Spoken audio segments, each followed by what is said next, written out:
함께 기도하겠습니다. 우리 주 예수 그리스도의 하나님, 영광의 아버지, 하나님의 크신 긍휼하심을 믿고 주님의 나라와 영광으로 부름받은 백성들이 영광의 보좌 오르신 주님의 영광의 얼굴빛 앞에서 하나님의 영광을 대면하며 우리를 사랑하시고 기뻐하시는 하나님의 음성을 듣고 그 영광을 기뻐하며 경배할 수 있도록 복 주시니 감사를 드립니다. 오늘 또 하나님을 경배하고 찬양하는 백성들에게 하나님과 함께하는 생명과 기쁨을 충만케 주시옵고 주님의 교회 경배와 감사와 찬양을 통해서 하나님께서 세세무궁토록 영광을 받으시옵소서. 예수님의 이름으로 감사하며 기도하옵나이다. 아멘. 하나님의 말씀은 누가복음 21장 5절부터입니다.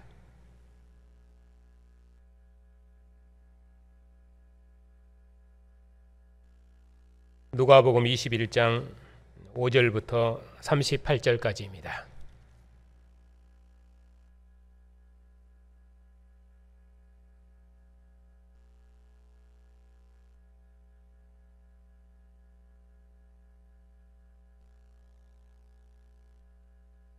하나님의 말씀을 받들어 읽겠습니다. 어떤 사람들이 성전을 가리켜 그 아름다운 돌과 헌물로 꾸민 것을 말하매 예수께서 이르시되 너희 보는 이것들이 날이 이르면 돌 하나도 돌 위에 남지 않고 다 무너뜨려지리라. 그들이 물어 이르되 선생님이여 그러면 어느 때에 이런 일이 있겠사오며 이런 일이 일어나려 할 때에 무슨 징조가 있사오리까? 이르시되 미혹을 받지 않도록 주의하라. 많은 사람이 내 이름으로 와서 이르되 내가 그라하며 때가 가까이 왔다 하겠으나 그들을 따르지 말라. 난리와 소외의 소문을 들을 때에 두려워하지 말라. 이 일이 먼저 있어야 하되 끝은 곧 되지 아니하리라. 또 이르시되 민족이 민족을 나라가 나라를 대적하여 일어나겠고 곳곳에 큰 지진과 기근과 전염병이 있겠고 또 무서운 일과 하늘로부터 큰 징조들이 있으리라. 이 모든 일 전에 내 이름으로 말미암아 너희에게 손을 대어 박해하며 회당과 옥에 넘겨주며 임금들과 집권자들 앞에 끌려가려니와 이 일이 도리어 너희에게 증거가 되리라. 그러므로 너희는 변명할 것을 미리 궁리하지 않도록 명심하라. 내가 너희의 모든 대적이 능히 대항하거나 변박할 수 없는 구병과 지혜를 너희에게 주리라. 심지어 부모와 형제와 친척과 벗이 너희를 넘겨주어 너희 중 몇을 죽이게 하겠고 또 너희가 내 이름으로 말미암아 모든 사람에게 미움을 받을 것이나 너희 머리털 하나도 상하지 아니하리라. 너희의 인내로 너희 영혼을 얻으리라. 너희가 예루살렘이 군대들에게 에워싸이는 것을 보거든 그 멸망이 가까운 줄 알라. 그때 유대에 있는 자들은 산으로 도망할 것이며 성내에 있는 자들은 나갈 것이며 초원에 있는 자들은 그리로 들어가지 말지어다. 이 날들은 기록된 모든 것을 이루는 징벌의 날이니라. 그날에는 아이벤 자들과 젖먹이는 자들에게 화가 있으리니 이는 땅에 큰 환난과 이 백성에게 진노가 있겠음이로라. 그들이 칼날에 죽임을 당하며 모든 이방에 사로잡혀 가겠고 예루살렘은 이방인의 때가 차기까지 이방인들에게 밟히리라. 1월 성신에는 징조가 있겠고 땅에서는 민족들이 바다와 파도의 성난 소리로 인하여 혼란한 중에 곤고하리라. 사람들이 세상에 임할 일을 생각하고 무서워함으로 기절하리니 이는 하늘의 권능들이 흔들리겠습니다. 그때 사람들이 인자가 구름을 타고 능력과 큰 영광으로 오는 것을 보리라. 이런 일이 되기를 시작하거든 일어나 머리를 들라. 너희 속량이 가까웠느니라 하시더라. 이에 비유로 이르시되 무화과 나무와 모든 나무를 보라. 싹이 나면 너희가 보고 여름이 가까운 줄 자연히 아나니 이와 같이 너희가 이런 일이 일어나는 것을 보거든 하나님의 나라가 가까이 온 줄 알라. 내가 진실로 너희에게 말하노니 이 세대가 지나가기 전에 모든 일이 다 이루어지리라. 천지는 없어지겠으나 내 말은 없어지지 아니하리라. 너희는 스스로 조심하라. 그렇지 않으면 방탕함과 술 취함과 생활의 염려로 마음이 둔해지고 뜻밖의 그날이 덫과 같이 너희에게 임하리라. 이날은 온 지구상에 거하는 모든 사람에게 임하리라. 이러므로 너희는 장차 올 이 모든 일을 능히 피하고 인자 앞에 서도록 항상 기도하며 깨어 있으라 하시니라.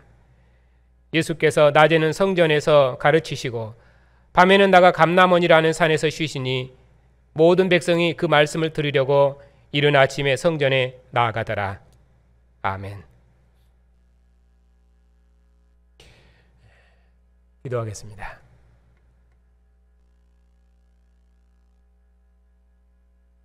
영원한 진리이시여 영원한 생명이신 주님,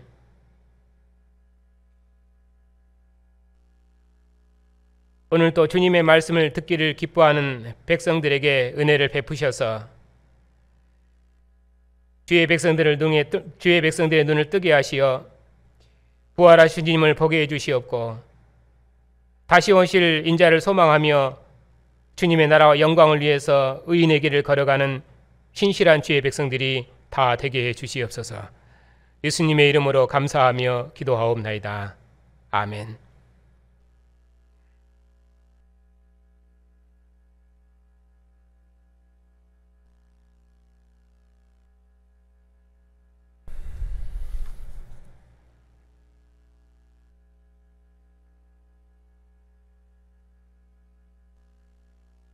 예수님께서는 하나님의 이름으로 오시는 다윗의 주로서 백성들로부터 찬양을 받으시며 앞서 예루살렘에 올라가셨습니다.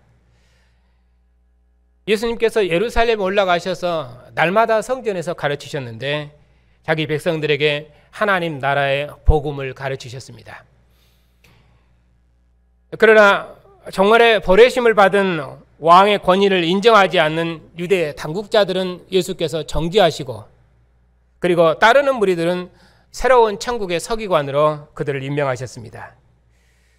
그리고 과부의 가산을 삼키는 유대 당국자들의 외식에 대한 심판과 그리고 생활비 전부를 헌금한 과부의 헌신에 대한 축복을 대조하시면서 새로운 하나님 나라 제자들을 가르치셨습니다.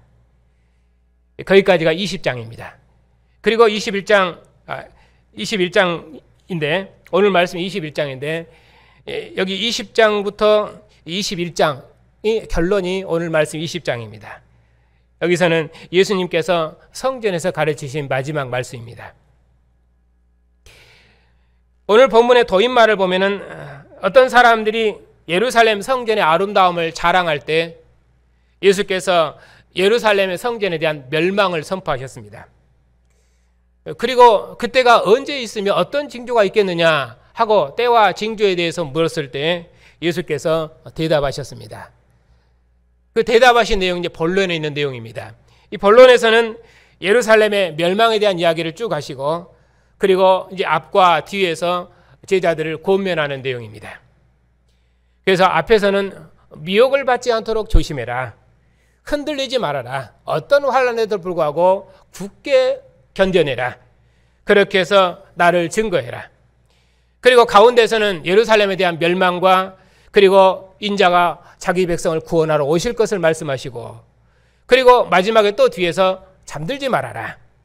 호련히 주님이 도적처럼 임하시면은 그러면은 너희들이 그 모든 것을 빼앗길 것이니 그날을 주님을 도적처럼 만나지 않도록 깨어 있어라. 그렇게 대비하고 있어라. 그런 경고의 말씀이 뒤에 있습니다. 그러면 어떻게 깨어 있을 것인가? 맨 마지막에 말씀하시기를 인자 앞에 나와서 주님의 말씀을 들어라.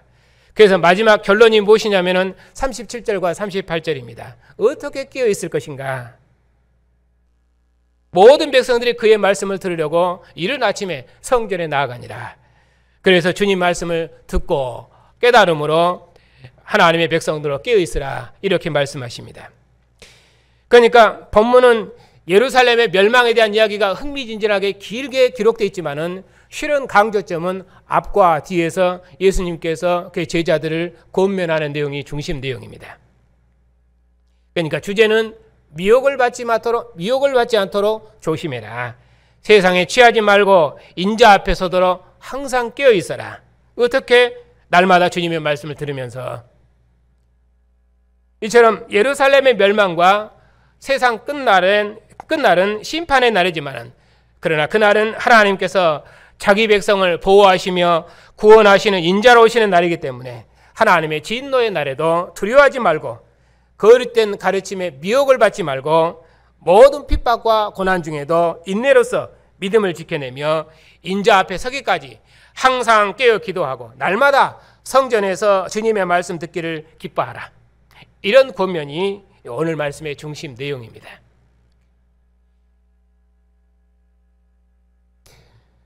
예루살렘에 대한 멸망의 구약 배경은 옛 예루살렘에 대한 멸망과 그럼에도 불구하고 남은 자들에 대한 구원, 이것이 선지서에서 약속된 내용이죠. 그러니까 하나님의 나라 역사는 이렇게 심판과 구원의 역사입니다.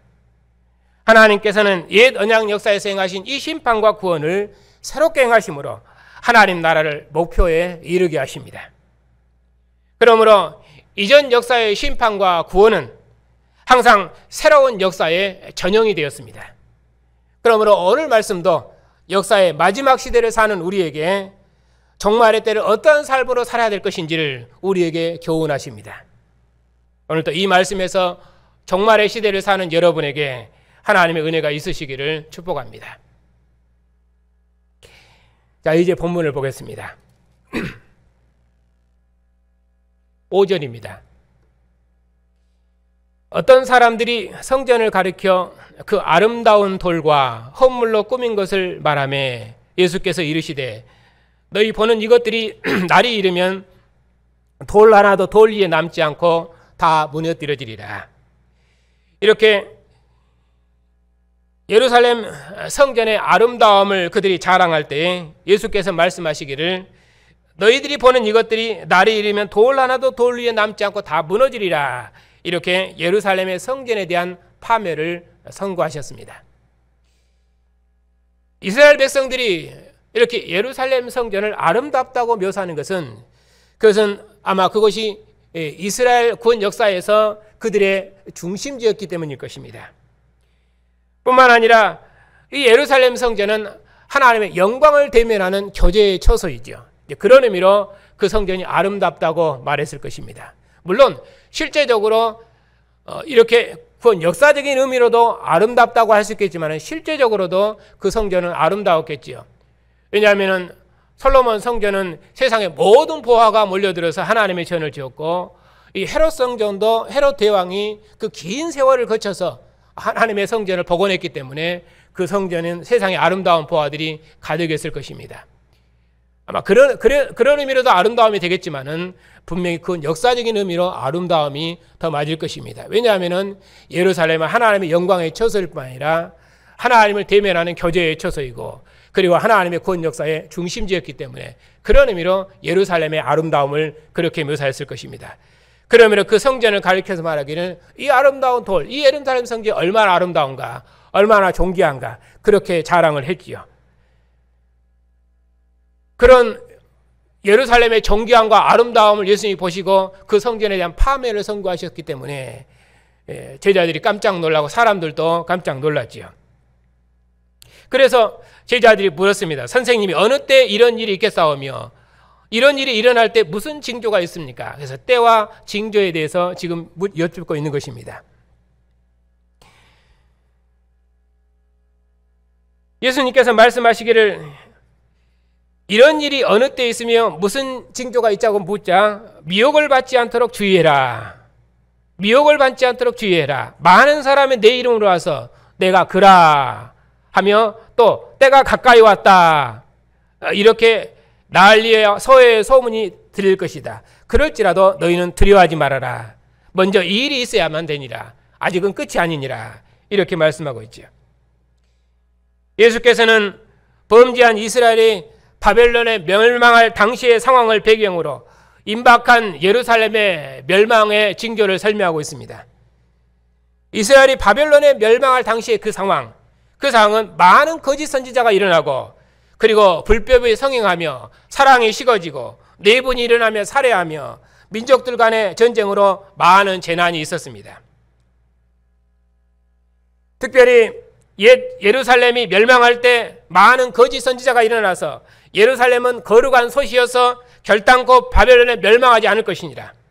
그렇게 하면서 하나님의 백성들을 미혹했습니다. 그러나 예레미야는 범죄한 예루살렘은 멸망하리라고 예언했고, 이제 하나님께서 이방인의 때를 가져오셨으니 바벨론에 복종할 것을 외쳤지만은 이스라엘은 오히려 그런 선지자를 아예 쫓아다니면서까지 죽였습니다. 결국 선지자를 거절한 예루살렘은 바벨론에 무너지고 이스라엘은 바벨론의 종이 되었습니다. 예수께서는 이러한 정치적 혼돈과 재난이 예루살렘 멸망 시에도 있을 것을 말씀하시면서 거짓 그리스도에게 미혹을 받지 말라고 가르치셨습니다. 종말의 때에도 내가 끝날에 약속받은 메시아다, 이제 때가 왔도다, 바로 내가 그니라 하면서 많은 적그리스도가 일어날 것입니다. 그러나 절대로 그를 따르지 말아라. 미혹을 받지 말아라. 흔들리지 말아라. 왜냐하면 지금은 이방인의 때이니까. 그래서 끝은 있어야 돼. 끝은 곧 되지 아니하니라. 이 끝은 이방인의 때를 끝내는 그 끝이겠지요. 그건 인자의 때이며 주님 재림하시는 때를 말씀하십니다. 또 종말의 때는 10절입니다. 여러 나라들 간에 또 민족들 간에 많은 분쟁이 일어나겠고, 또한 지진과 기근과 전염병이 있겠고, 이와 같이 많은 환란이 있을 것을 말씀하셨습니다. 에덴에 있는 아담이 범죄하면은 온 땅이 가시와 엉겅퀴를 내서 땅이 저주를 받는 것처럼 하나님의 예루살렘이 심판을 받으면은 온 세상이 흔들리고 창조 질서가 무너지고 생명이 파괴되는 혼돈의 시대가 열리는 것입니다. 하나님께서는 주변에 열국을 일으켜 예루살렘을 심판하셨기 때문에 예루살렘의 멸망은 나라들 간의 전쟁을 촉발했습니다. 예루살렘은 이 전쟁으로 인해 많은 환난과 고난을 겪어야 했습니다. 그래서 하나님께서 장자인 이스라엘이 범죄하면은 아수르를 일으키셨고, 그리고 포악하고 교만한 아수르를 심판하시기 위해서 바벨론을 일으키셨고, 또 바벨론의 손에서 이스라엘을 해방하려고 바사왕 고레스를 자기 종으로 사용하셨습니다. 그러니 이스라엘의 흥망성쇠에 따라서 이처럼 세상 나라의 역사는 대격변을 겪었던 것입니다. 왜냐하면 이스라엘이 세상 나라의 중심이기 때문입니다. 하나님을 알지 못하는 세상 나라는 세상 나라의 관점에서 하나님 나라를 기록하기 때문에 중동의 역사에서 이스라엘 역사는 거의 기록되어 있지 않습니다. 왜냐하면 지중해 옆에 있는 작은 나라에 불과하거든요. 애국과 페르시아는 큰 나라에서 그 민족들 간의 싸움이 세계사에 기록되지만 이스라엘 역사는 기록되어 있지 않습니다. 왜냐하면 그들은 세상 나라의 관점에서 이스라엘을 보기 때문입니다. 그러나 성경은 이스라엘 나라 관점에서 세상 나라를 보는 것입니다. 왜냐하면 이스라엘이 세상 나라의 중심이고 하나님 이스라엘 때문에 세상 나라를 일으키시기도 하시고 멸하기도 하시고 세우시기도 하시고 자기 세상 나라 왕을 어떨 때는 자기 종으로 들어쓰시기도 하시고 그렇게 하시거든요.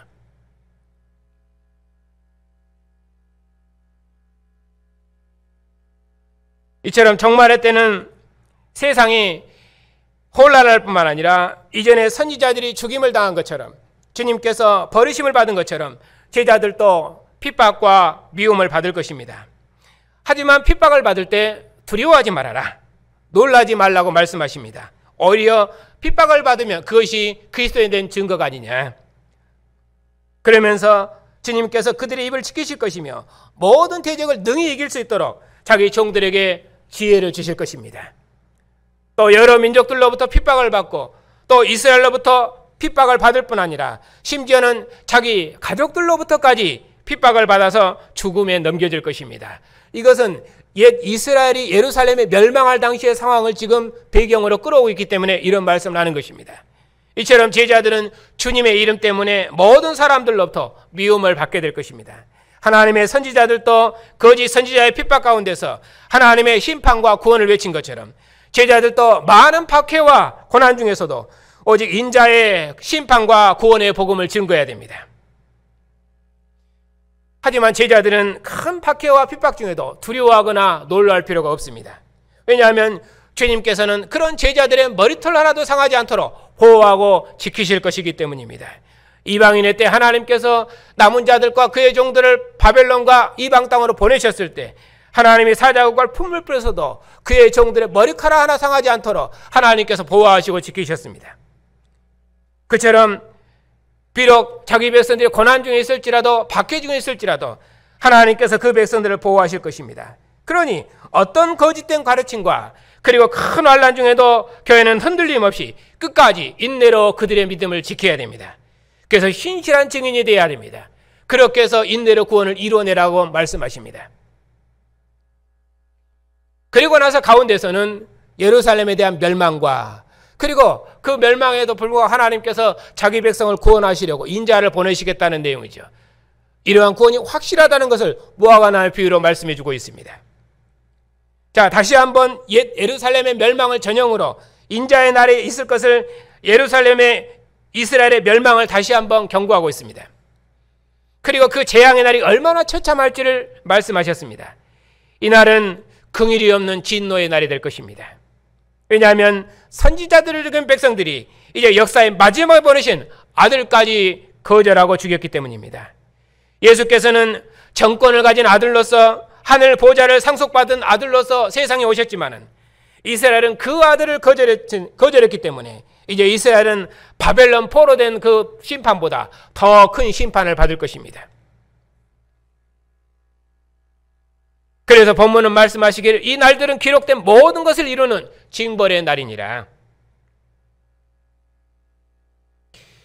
그러면은 예루살렘은 언제까지 심판을 받습니까?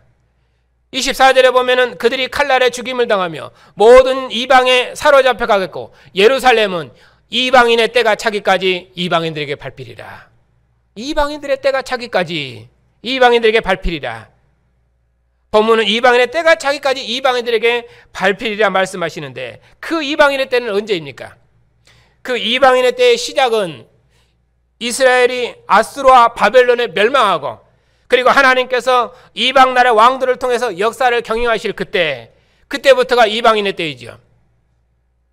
물론 북이스라엘이 먼저 아수르에 멸망했기 때문에 성경 그때부터가 이방인의 때입니다. 그러나 성경 역사를 다니엘을 통해서 역사를 표현할 때는 바벨론과 그리고 페르시아 그리고 헬라 로마 이 4대 제국을 설명을 하죠.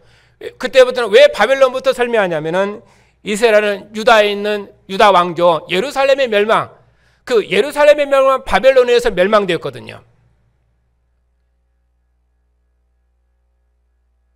그래서 이방인의 때는 아수르로부터 말할 수도 있고 실은 유다의 멸망, 예루살렘의 멸망인 바벨론으로부터 말할 수도 있습니다. 어떻든 이 아수르와 바벨론에서 이스라엘 백성이 멸망당했는데 그때부터가 하나님은 이방인의 때라고 말씀하십니다.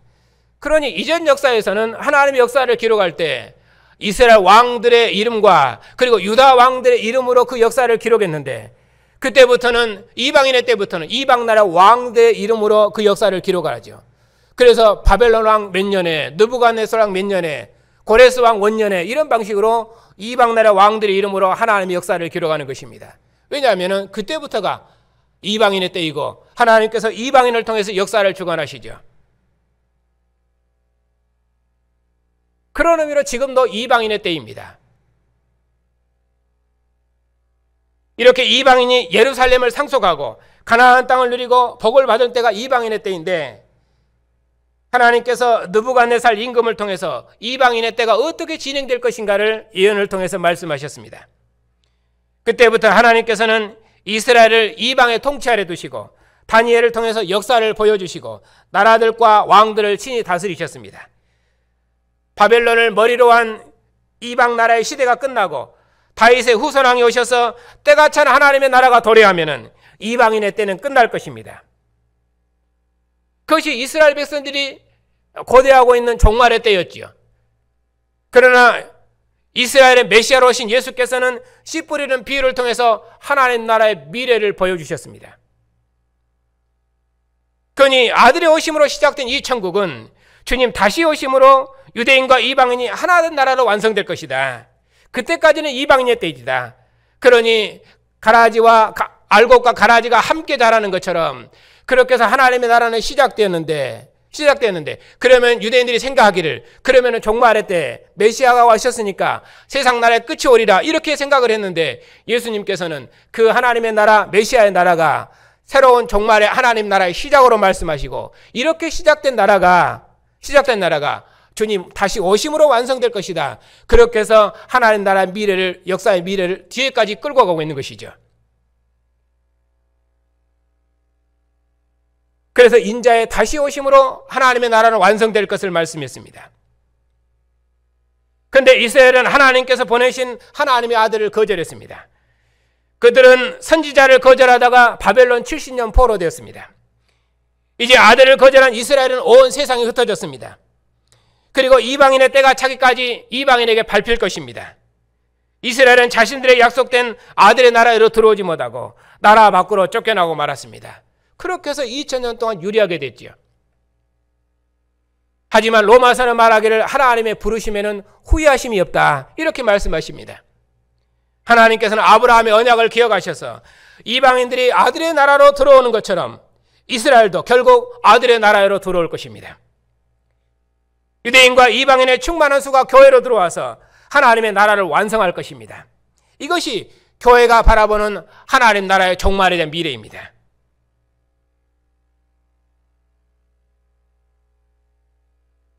그런데 이 이방인의 때가 차기까지 이스라엘은 이방인들에게 밟힐 것인데 25절은 1월 성실에는 징조가 있겠고 땅에는 민족들이 바다와 파도의 성난 소리를 내어 혼란 중에 공고하리라. 이렇게 천지개벽의 모습으로 설명을 합니다. 성경이 이스라엘 멸망을 이처럼 천지개벽으로 설명하는 이유는 앞서서도 말씀드렸습니다만 이스라엘이 세상의 장자요 에덴은 하나님의 거처요 또 온 창조 세계는 에덴과 이스라엘을 돌보고 비추는 영광의 빛이기 때문입니다. 이스라엘이 없는 세상은 어둠이요 죽음입니다. 그러므로 홍해와 광야도 하나님과 함께 걷는 이스라엘의 발걸음을 열어줘야 했습니다. 하늘의 해와 달도 이스라엘을 비추어서 그들의 길을 인도했습니다. 또한 하나님의 도성 예루살렘과 하나님의 영광을 대면하는 성전은 하나님의 모든 창조 세계의 중심이며 하나님의 장자의 아름다움을 세상에 드러내는 하나님의 집이었습니다.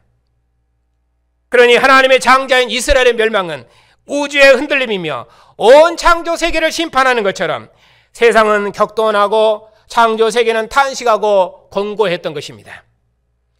이처럼 이스라엘을 위한 하나님의 개입은 창조 세계의 대격변을 가져오는 새 창조 일이었습니다. 뿐만 아니라 열국이 재편하는 대격변을 이뤄냈고 그리고 세상이 기절할 만큼 하늘의 권능들이 흔들리고 떨어지기도 하는 심판과 멸망의 시기였습니다.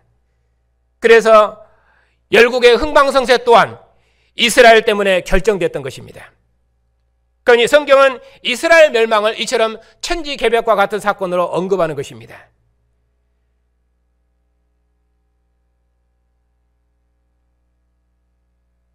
그러나 앞에 18절에서도 그들이 이처럼 큰 환난 중에도 낙심하지 아니하고 그들이 믿음으로 걸을 수 있는 것은 주님께서 그들을 머리털 하나도 상하지 않도록 돌보고 보살핀다고 말씀한 것처럼 이제 인자가 구름 타고 오시면은 큰 능력과 영광으로 오시면은 그러면은 그들은 머리를 들어야 됩니다.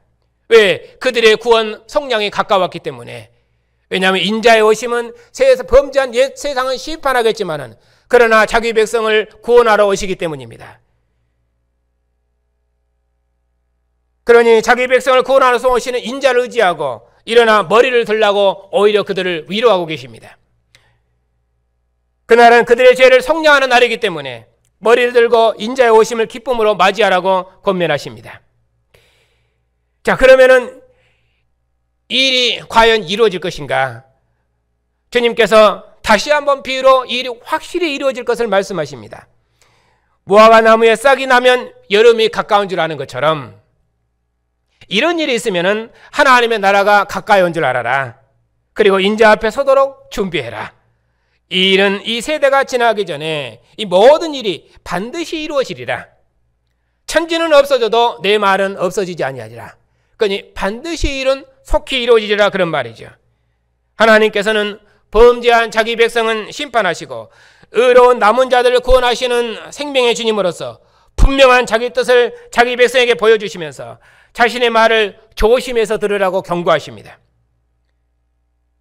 천지와 만물이 보존되는 것처럼 천지와 만물을 지으신 생명의 주님께서 이 말씀을 하셨고 이 말씀을 지키시니 이 말씀은 이루어질 것이며 틀림없이 이루어질 것입니다.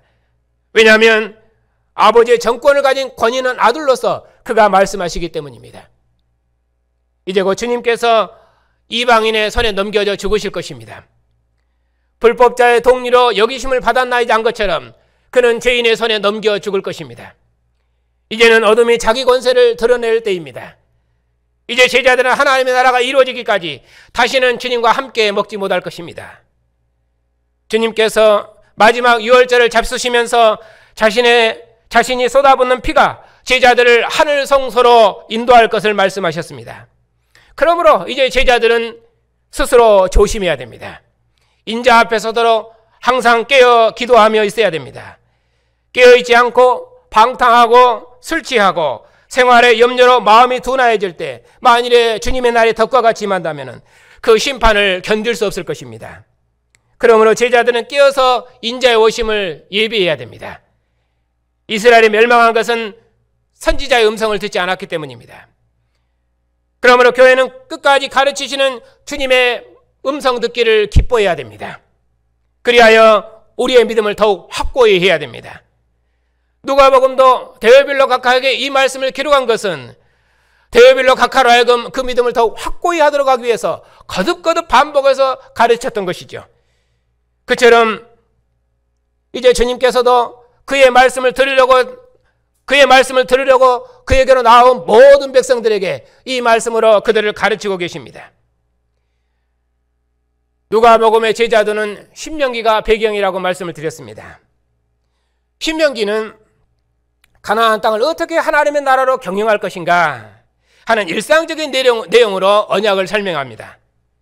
주님께서는 멸망하는 예루살렘을 모델로 지금 제자들을 권면하고 계십니다. 그러므로 제자들은 방탕함과 술취함과 생활의 염려로 마음에 둔해지지 않도록 조심해라. 제자들은 스스로 조심해서 세상과 함께 취하지 말고 하나님 앞에 서도록 기도하며 깨어 있어야 됩니다. 그렇지 않으면 그날이 덕과 같이 임해서 예루살렘처럼 심판을 받을 것입니다. 만일에 깨어있지 못하면 예루살렘은 이전에 모든 영광을 잃어버렸던 것처럼 그들도 아들의 영광을 잃어버릴 것입니다. 이날은 온 지구상에 가는 모든 사람에게 임할 것입니다. 확실히 임하고 모든 사람들이 보도록 임하겠다, 그렇게 말씀하시죠. 그러나 하나님께서는 그의 백성을 하나도 잃어버리지 않고 모든 사람을 구원할 것입니다. 자기 백성이 이방 땅 어디에 있든지 그들을 데리러 오실 것입니다. 열국이 이스라엘 백성을 등에 업고 하나님의 전으로 들어올 것입니다. 만민이 하나님의 영광을 보게 될 것입니다. 이것이 주님께서 성전에서 제자들에게 가르치셨던 하나님 나라의 복음입니다. 인자의 오심을 기다리는 성도 여러분들, 가나안 땅에서 선지자의 음성을 거절했던 이스라엘은 예루살렘에서 저주되어 이방 땅 종이 되고 말았습니다. 천국의 왕이신 아들을 거절했던 유대의 당국자들은 주님의 나라에서 저주되었습니다.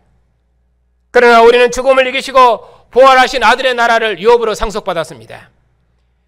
이스라엘을 방문하신 주님께서 이제 역사의 마지막 곧 인자의 날에 그의 교회를 다시 방문하실 것입니다. 우리는 이 인자의 날을 소망하며 의로우신 주님과 함께 하늘 성소의 길을 걷고 있습니다. 인자가 구름 타고 능력과 큰 영광으로 오시도록까지 교회는 우리의 머리를 들고 주님의 다시 오심을 노래하고 찬양할 것입니다. 왜냐하면 교회는 모든 고난 중에도 인내로 믿음을 지키는 의로운 백성들이기 때문입니다. 주님께서는 주의 날에 주의 상에서 주님 다시 오심을 노래하고 찬양하는 교회 중에 친히 방문하실 것입니다. 왜냐하면 주님의 상에 앉은 교회는 머리 대신 주님과 한 몸으로 연합된 생명의 공동체이기 때문입니다. 주님께서는 혼인집 신랑으로 어린 양의 혼인잔치에 참여한 교회 중에 친히 방문하실 것입니다. 왜냐하면 교회는 주님의 상에 앉은 정결한 신부이기 때문입니다. 이제 구약 역사의 끝날에 하나님께서 아들을 보내셔서 자기 집에 방문하셨습니다. 그러나 외식하는 서기관들은 성전에 앉아서 가르치시는 주님을 거절하므로 조상들의 죄를 그들의 마음에 가득 채웠습니다. 그러나 우리는 썩어지면 하늘의 나라를 유업으로 받았습니다. 죽음을 이기시고 부활하신 아들의 나라를 유업으로 받았습니다. 그러므로 우리는 멸망당한 이스라엘 백성처럼 다시는 방탕하고 술 취하고 생활의 염려로 마음에 둔해져서는 안 됩니다. 모세를 통해 하나님의 음성을 들었던 60만이 모세를 거절하다가 약속의 땅을 유업으로 받지 못했습니다. 이스라엘의 예레미야의 증거를 거절하다가 하나님의 집은 무너졌고 거룩한 백성은 부정하고 더러운 이방 땅에 바벨론 70년 포로되었습니다. 이 역사의 마지막에 하나님께서 이스라엘을 구원하려고 아들을 보내셨습니다. 멸망한 성전에서도 예수께서는 끝까지 가르치셨지만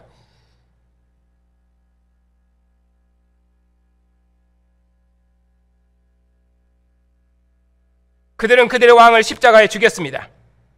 결국 세상 끝날에 하나님의 아들을 거절한 이스라엘은 하나님의 나라를 유업으로 받지 못하고 온 세상에 흩어져 2000년을 유리했습니다. 우리는 이 모든 일의 증인입니다.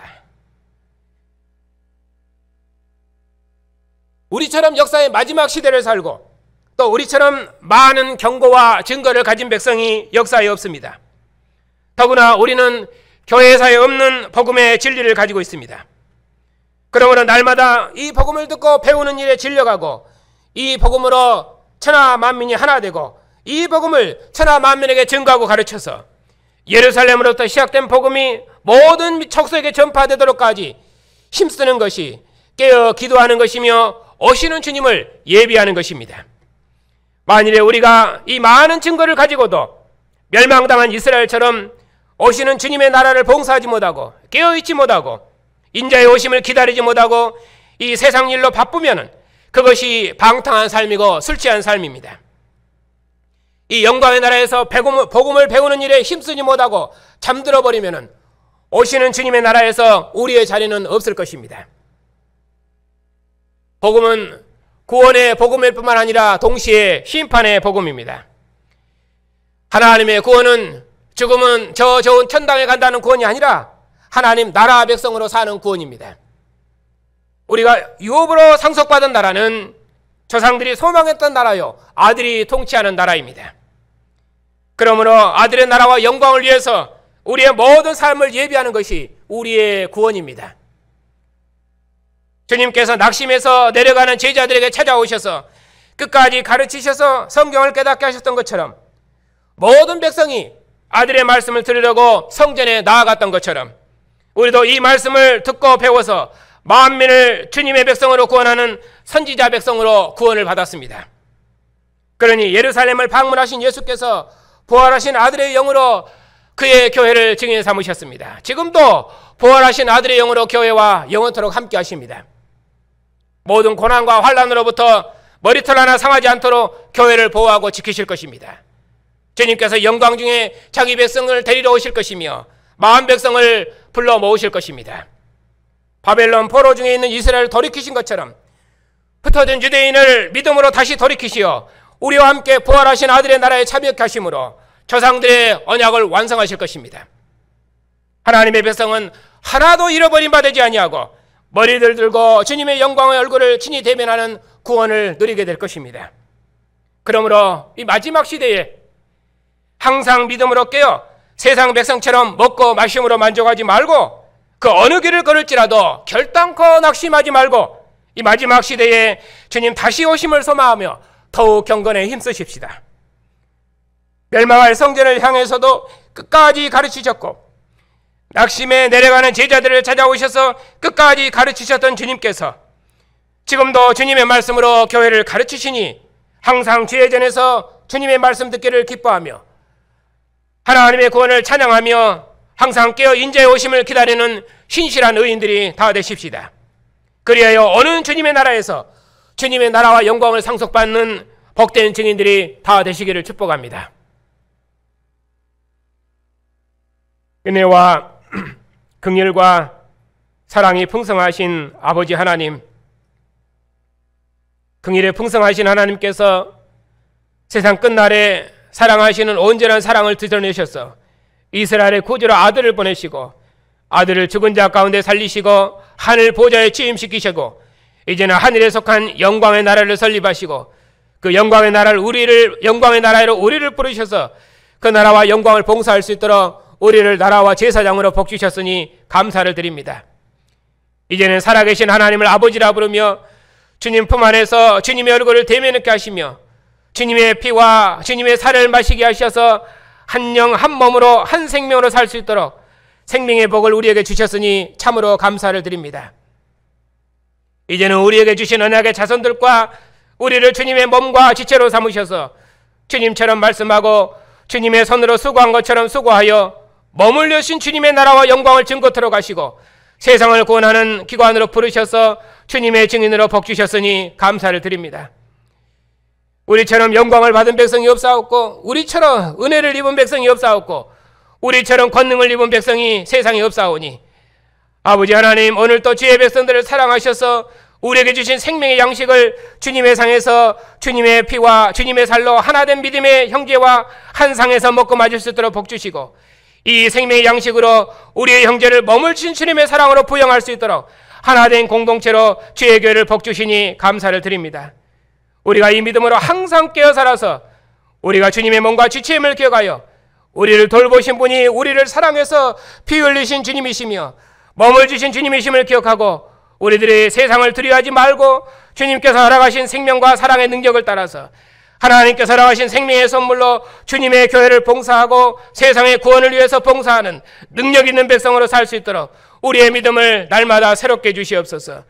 세상은 주님 오실 때 혼란스럽고 심판이 되겠지만 우리는 주님의 영광을 보았사오니 또 인자의 오심을 기다리며 의의 길을 걷고 있사오니 우리가 주님의 얼굴을 영광 중에 대면할 줄 믿습니다. 주님 다시 오시기까지 주님 오실 날을 간절히 소망하며 항상 깨어 기도하는 삶을 살 수 있도록 우리를 인도해 주시옵소서. 고난 중에 있는 성도들 주님께서 기억해 주시었고 육체의 약함 중에 있는 성도들 주님께서 보살피셔서 평안한 중에 주의 길을 걸 수 있도록 강건함을 허락하여 주시옵소서. 하나님을 대면하고 하나님을 기뻐함이 우리의 생명이요 영광이오니 항상 주님의 얼굴을 대면하는 믿음의 삶을 살 수 있도록 주의 백성의 믿음을 날마다 일깨워 주시옵고 생명의 주님께서 주의 백성의 삶의 수고를 돌보셔서 주님 오시도록까지 우리에게 몸을 신 주님의 사랑의 풍성함으로 교회와 세상을 봉사하며 주님의 영광과 기쁨이 되게 하시고 주의 말씀을 항상 가까이 함으로 주의 말씀을 듣는 능력 있는 백성들이 다 될 수 있도록 한 주간도 주의 백성들을 복주시옵소서. 이 고난 중에 있는 환난 중에 있는 어려움 중에 있는 교회와 세상을 주님께서 긍휼히 여기시옵시고 이 땅에 평화를 주시고 안식을 주셔서 교회가 평안한 중에 주의 전에서 하나님을 예배할 수 있도록 주께서 긍휼하심을 베풀어 주시옵소서. 예수님의 이름으로 감사하며 기도하옵나이다. 아멘.